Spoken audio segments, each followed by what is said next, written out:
While many battle mechs are known to be loud and huge and gain attention on the battlefield, some are more well known for being used for reconnaissance or ambush tactics, a feat that is impressive when walking around in a mech taller than my apartment building. And one such mech is one very, very special example. For today, we take a look at the JVN 10N Javelin.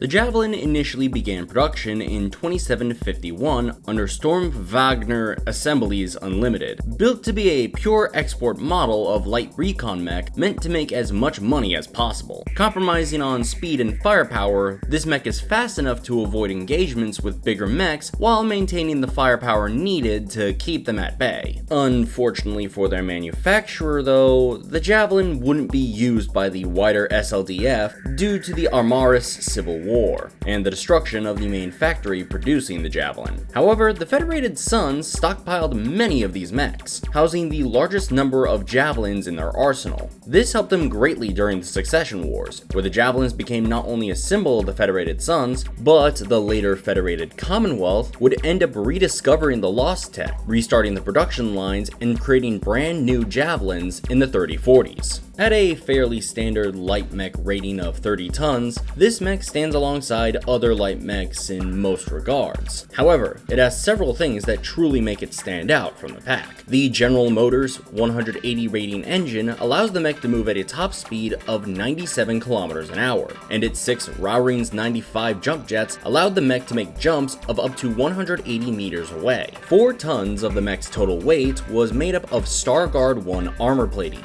giving the Javelin enough survivability not to be immediately destroyed in the field. This was helped by 10 single heat sinks mounted onto the chassis, helping to keep emergency shutdowns to a minimum. Now, the armament of the standard N variant was a pair of Aerolite SRM-6 missile launchers, with enough ammo on board for 15 reloads of each launcher. While this is enough for most standard engagements, this becomes a problem when the Javelin is put into a guerrilla role, and doesn't have solid supply lines to rely upon for extra ammunition. However, that was the standard N variant. Other Javelins had different armaments. The A-type, for example, replaced the SRM-6s with only a single LRM-15, using the rest of the unused space for extra ammunition. Another was the F-type, which had a set of 4 medium lasers instead of the SRM-6s. Later down the line, when the Federated Commonwealth restarted the production lines, newer versions of the Javelin came into being. This included the JVN 11 model, also known as the Fire Javelin, which was introduced just before the clan invasion of the Inner Sphere. Then there was the JVN 12 model, which was built by Jalastar Aerospace and served as a return to form for the Javelin, but built with better materials and components that the now very old models were running out of. Sporting a set of new Clantech SRMs, a 280 rating engine,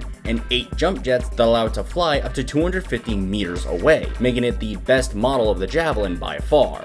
And overall, that's kind of it for the Javelin. A solid scout mech used for missile ambushes that could survive and keep trucking along after other makes and models really outclassed it in most ways. And as much as I don't really think the design is too stand out, it does what any MechWarrior would want their mech to do. It does the job, and it does it well. Anyway, that's all from me today. Like, comment, subscribe, and do all that good stuff. And until next time, this is Nerd Trooper, signing off.